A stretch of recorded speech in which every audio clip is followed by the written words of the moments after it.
Hi, welcome to Lee Street Beat. I'm Sandra along with T the Man, and we have another great episode of Lee Street Beat today. Today was a pivotal day for the United States as well as the Trump administration. It seems that Bob Mueller went fishing and caught him a big fish. That's right. Donald Trump has been calling the whole investigation of the Russians and Paul Manafort and everybody else calling it a big witch hunt. Well, T the Man, I think it's Halloween. What you think? I think that Bob Mueller is a witch hunter, and he's calling him a big warlock named Paul Manafort. That's what I think. And not only is he a witch hunter, he's a witch flipper, because Manafort is singing like Flipper. He's telling it all. They charged him with 2 counts. He pleaded guilty to every count plus the other counts that he had that were on the hung jury in the first trial. So he pleaded guilty to them. So, Mueller has Paul Manafort. And of course, Rudy, ED, said that Paul Manafort is staying strong. He's a truth teller. Well, they retracted that. They went to I don't know what they come up with. They got another lie coming. So anyway, they're going to just besmirch Paul Manafort's name, saying that he's a liar, he's this, he's that, he's convicted. It has nothing to do with them. It has everything to do with them. And not only that, Exactly. Donald Trump, if you're listening, or somebody relays it to him, your son is in jeopardy, your daughter's in jeopardy, your friend Roger Stone is in jeopardy, and your son-in-law Jared is in jeopardy. And that slow son of yours too, Eric, he's in jeopardy. Yeah, Eric. Yeah. These people who are the last people, they are in trouble. They are targets. All of them, they are targets now. Right. I really they're there. Bob Mueller, listen, he's singing, Mueller is singing soprano. In fact, he's making Manafort tell Cohen that he wants to come in so he can plead and get him a deal. I mean, who heard? Okay. Hey, he's already pled guilty. He's talking about, let me come and let me get a deal. Can I get a deal? Can I get a deal? I never see nobody that want to go to jail so bad. I want to get a deal so bad, for sure. They both of them are definitely going to do a little time, Oh, he's doing time. Papadopoulos, he's doing time with him and his so-called Italian bride. Now, this chick is something else. She says she's Italian, but you can't find out where she's born, who her parents, where she went to school in Italy. She just popped up. She met him 2 months ago. He marries her. I guess he thinks that's gonna, she can't testify against him. But hey, it was that short of an engagement? Yeah, it was real short. Oh, I mean, look at Papadopoulos. He does he look like he could pull something like that? Really? You know what? He got some skill. He got some skill somewhere. I don't know. I don't know how that manifests. He's a lucky guy. And the Russian that they're looking for, she worked for him, but don't know nothing about him. And listen, she worked for the embassies, and she's only been to Russia one time because she's supposed to be some kind of lawyer, Italian lawyer at that. Listen, her nationality might be Italian, but that voice says Russian. You can't. That's what I'm saying. I didn't know she was Italian. I never heard no Italian talk like that. I mean, I've been in Italy. Southern Italy, okay. I've been termed like that. I mean, I'm no expert in Italian, but I know when I hear it. I know Russian when I hear it too, and that sounds Russian to me. So yeah, I thought she was Russian. She sounded like the Trump's wives and ex-wives, except for the second one. I just thought she was Russian. It sounds like one of them Slavic languages to me. That's all I can say. Yeah, that's what it sounds like. So, Manafort, listen, I hope they give him a nice jail cell, maybe in Oxford, Wisconsin, the country club, give him some nice food. He can go out on the town, see his wife and kids, at the picnic table. Have conjugal visits. Yeah. Hey, maybe his mission might come up and see him. Who knows, listen, you're talking to the witch hunter, I'm concerned about Paul Manafort with having to testify in the future with, anything that has to do with the investigation. Because like you're saying, he may have to admit to a lot of stuff that he wasn't prepared to admit to, like, you know, maybe having mistresses and stuff like that. And he's also concerned about his family. It seems like Bob Mueller and the team might have said it was okay to maybe, you know, protect his family, put him in, like, you know, maybe the witness protection program.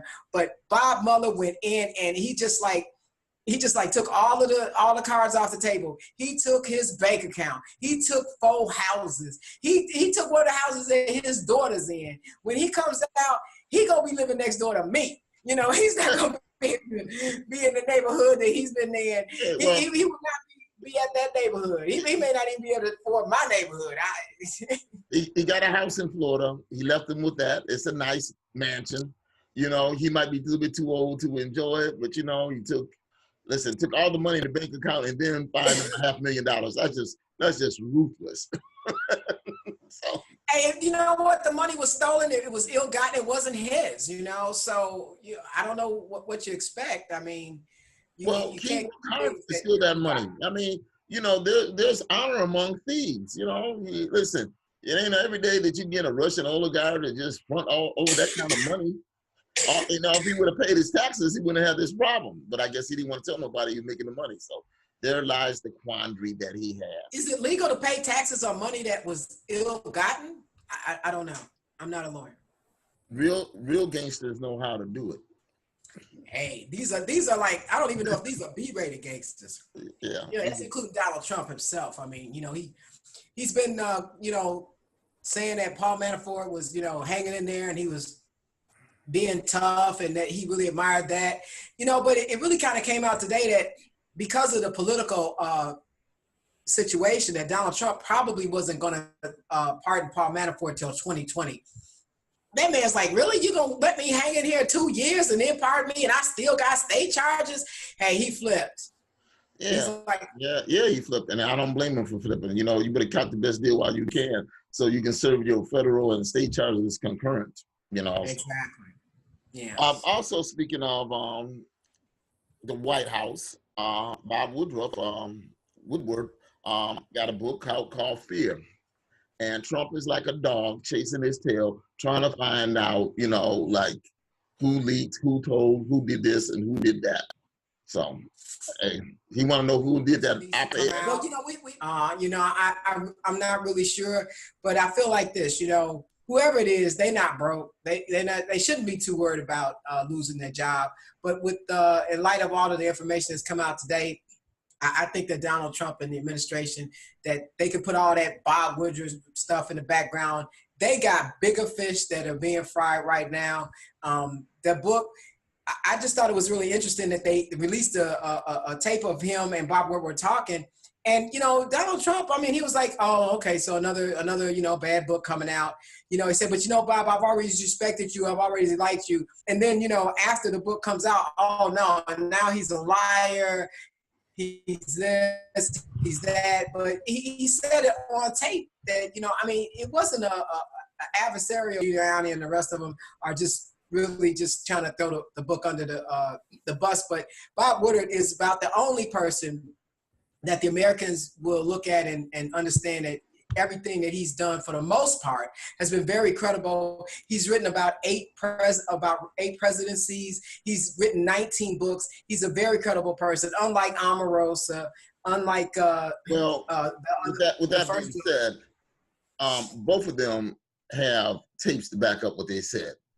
So the only person that's not credible is the man sitting in the president's chair at the White House. And that's without a doubt.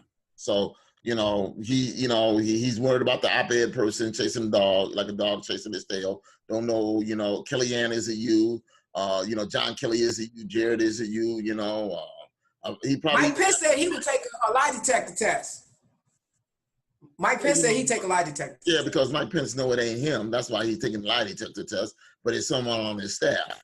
He knows that, but he's going to try. Yeah, that's what Omarosa says. Yeah, you know, and that's what other people have said He's too. the Lone Star. Yeah, but you know what? He's using the 14th century if Trump is losing sleep, that's a good thing for us. You know, we can sleep safer at night knowing that he's losing sleep because he's worried about something else, like who wrote the op-ed. Then we have the fight of New York. Nicki Minaj and Cardi B. Nothing but ratchet. I don't want to say the word on, here on our podcast, but it's some ghetto stuff, And I just want to know, Cardi B, you went up there, you're walking around there in this designer gown costing nearly $25,000, if not more. And then you think you're going to just walk up on Nicki Minaj and fight her like you in a club. Now, I know you used to be a stripper at some of them strip clubs, and then maybe that's how they do it. But, Nicki hood too. That's how they do it. Nicki's hood too.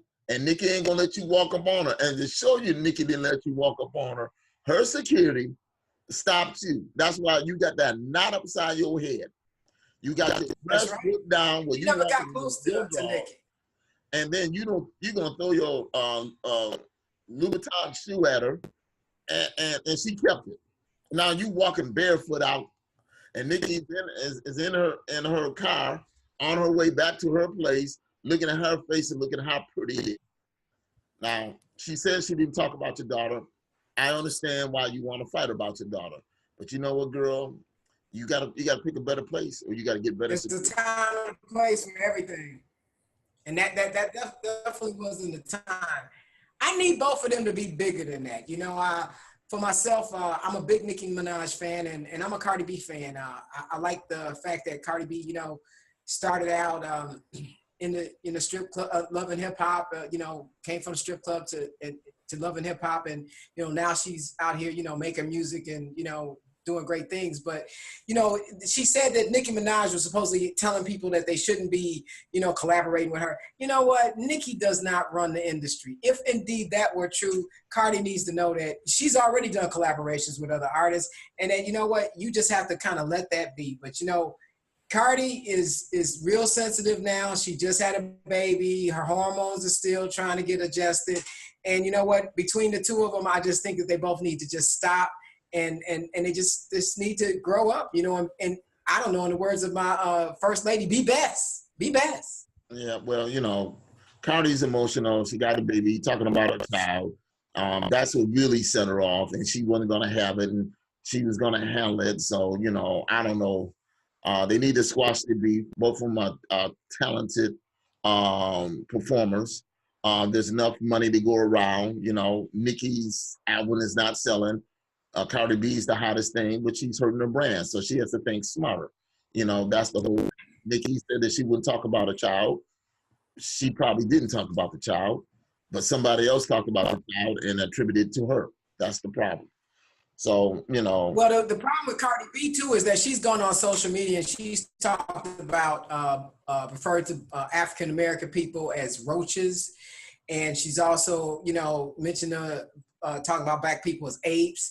And, that disturbs me, because Cardi, you ain't black enough to be, throwing that kind of shade. I don't like any kind of, it doesn't matter what race you are, to be, referring to black people as apes and monkeys and roaches. That's just not good. They both need to really grow up. I'm not impressed with either one of them. Listen, but maybe that knot upside of her head will enlighten her about her Dominican heritage and learn about that. That's some African in her. Just because her skin is light don't mean that you white. So that's all I got to say. And look at the lovers that you have. So you can call about, if us as African American men are apes and monkeys and all like that, honey, you swinging with them and you ain't even Tarzan and neither are you Jane. So, but let's get to Cardi B and let's go to another meltdown we had with Serena at the U.S. Open, wasn't it? Yeah. That hurt my heart. Yeah. And the thing is, Serena's been playing a long time.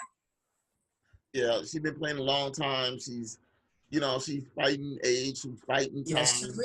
She's fighting racism. She's in the battle, and she got it on all fronts, and I'm not taking anything away from sexism, racism. Right. Naomi Osaka, they want to say she's Japanese. Hey, you know what? She may be Japanese. She's of Haitian descent. She's of African descent. So, in our days, I don't want to sound racist or insensitive, but they used to call them black Japs. So I don't know what to say, but she's a young woman. Well, I just want to say that she played great.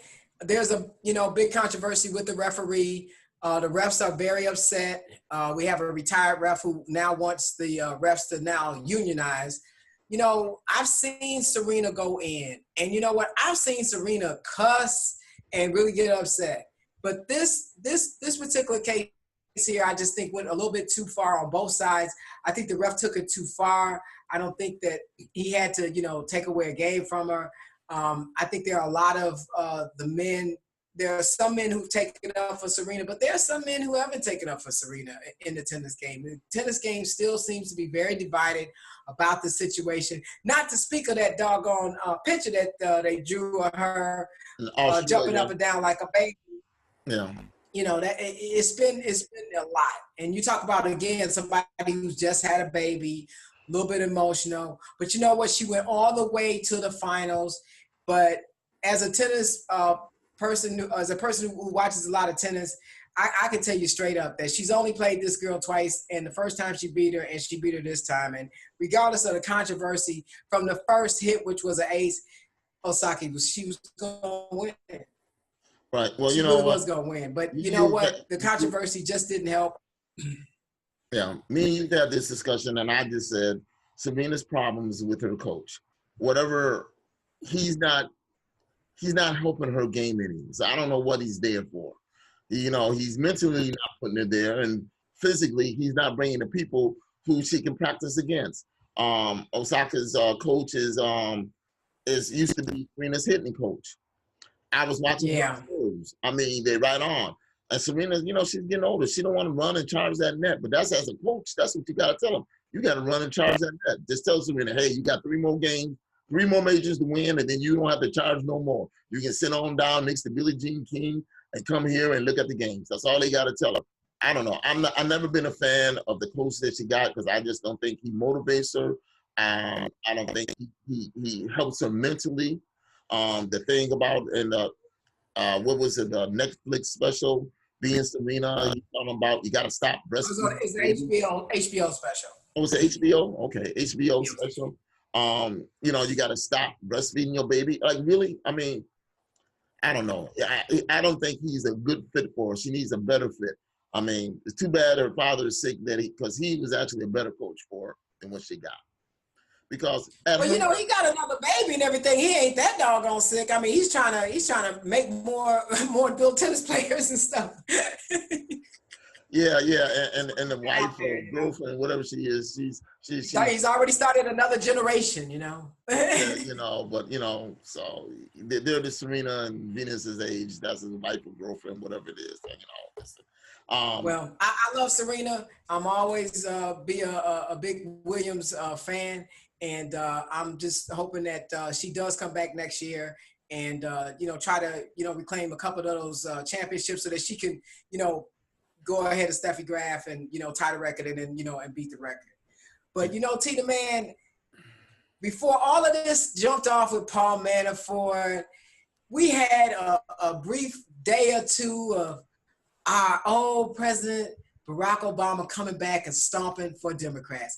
And just to hear him talk, to hear him formulate sentences and make sense, to hear him have his sense of humor.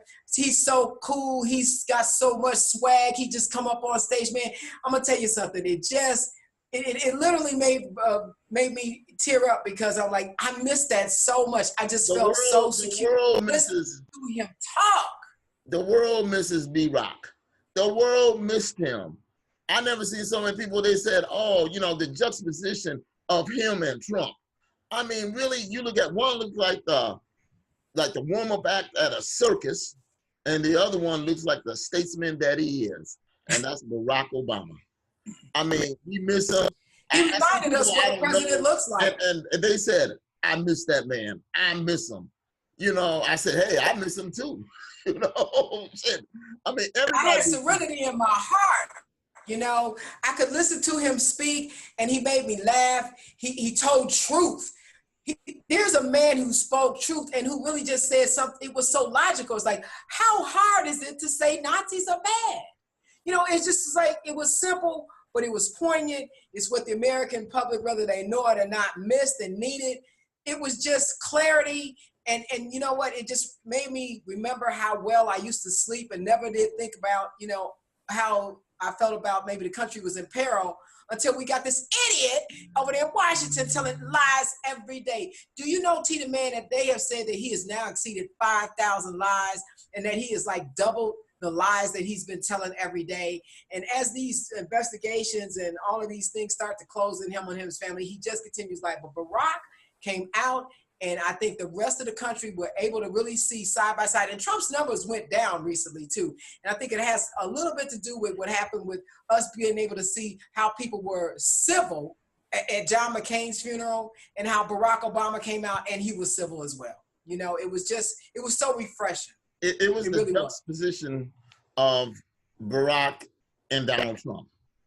I mean, you just look at it, you say, hey, one side said hope, the other side said fear.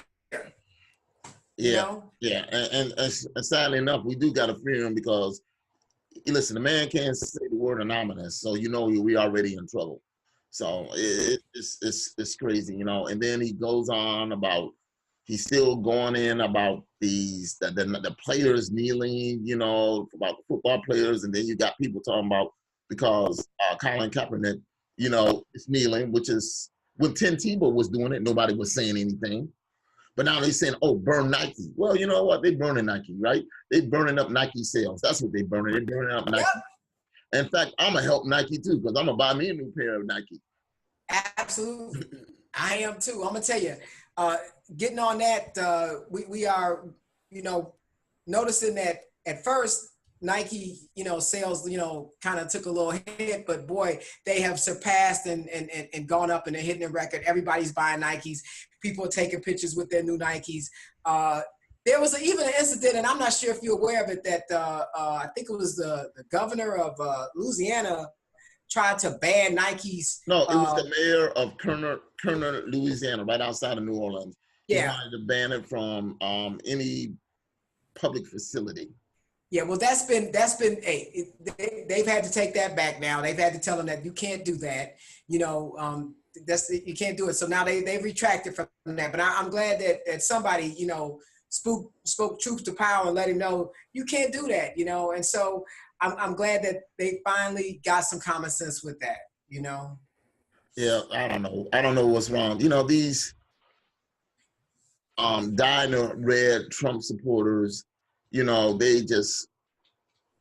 don't have any morals, any heart, any passion. It's all about money. It's not even money sometimes. It's about power and how much suffering they can impose on somebody.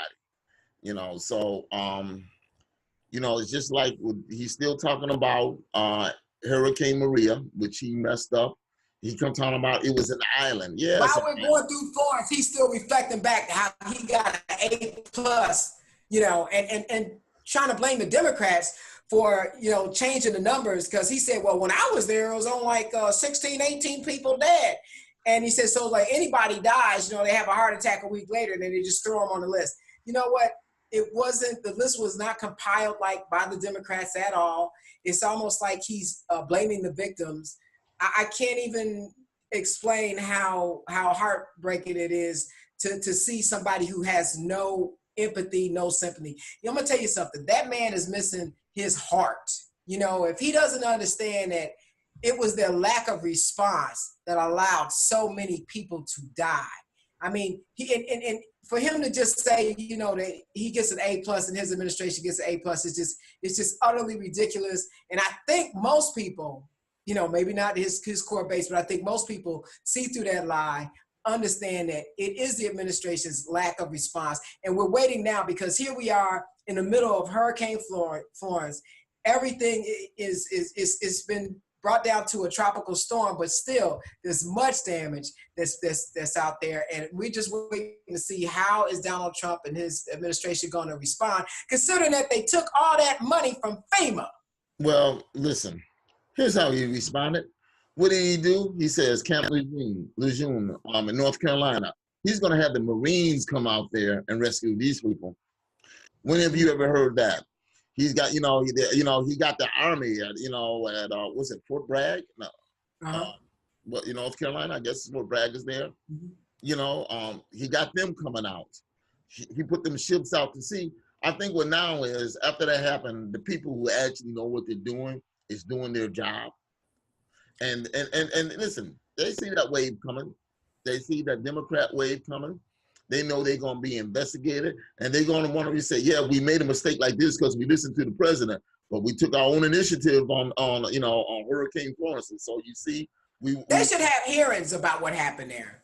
And I believe that if the Democrats get in power, that they will have hearings, because you know what? It was a travesty. When they get in there, they're gonna run Trump's ass up a flagpole. That's what they're going. I'm telling you something. And I don't know if he's gonna even be able to come back down, because I'm gonna tell you something. After this November election, if things go and if the country is upset and wants to see a change, as we hear and we see, Donald Trump and his administration, they need to understand that payback is a dog. It's coming to them. Everything that they haven't wanted to answer, all of the things that they've been obfuscating about and lying about, they will be set down and talked about and asked questions about, because there's no way that, they should be able to get away with just saying any old thing and then just going on to the next disaster, see how it happens. He actually said Puerto Rico was like, it's like it's unreachable. Dude, planes fly to Puerto Rico every 2 hours, been doing that for like years. It's not like it's, they couldn't get there. He did not prepare for it. He didn't care. He still doesn't care. He's still blaming the people who live there for their own, saying that they're their own problem, with what happened there. And that's just ridiculous. Oh, well, the biggest thing he says, Puerto Rico's an island. So is England. It's an island. So is Australia. Yeah. It's an island. So is Greenland. It's an island. There's a lot of islands out there. So what's that got to do with it? And you can get to them. Right. You can get to them. You usually get there by either air or you get there by ship. And since you have a military force, but he wanted to. It shouldn't have been no problem. Puerto Rico is not a foreign country. It's a territory of the United States. What's the problem? You know what? It's 200 miles off the coast of Florida? What's the problem? Right. Cruise ships go there every day. What's the problem? All the time.